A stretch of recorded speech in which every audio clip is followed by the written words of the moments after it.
Sana nga marami ka pang oras. Sana pagkatapos mong mapanood to, may magbago sa buhay mo.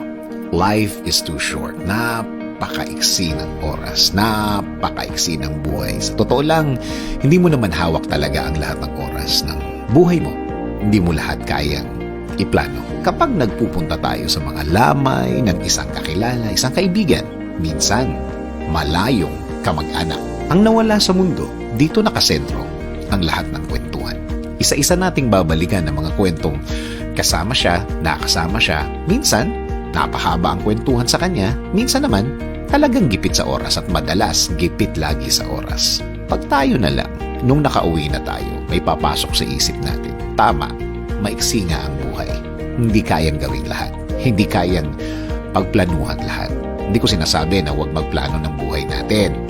Maganda pa din na may plano tayo at madalas nating kausapin ng Diyos na gawin niya ang plano niya sa ating buhay.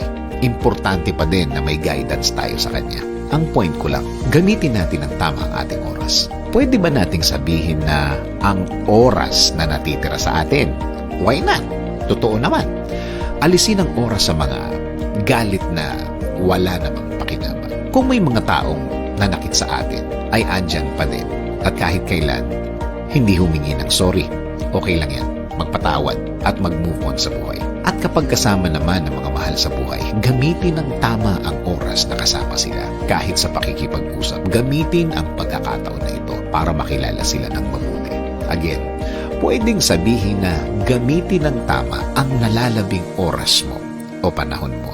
Lahat naman sa buhay ay pwedeng idaan sa mabuting usapan. Lahat pwedeng idaan sa paupo kaysa sa patayo na kung tutuusin, walang pinupuntahan ang mga away na yan.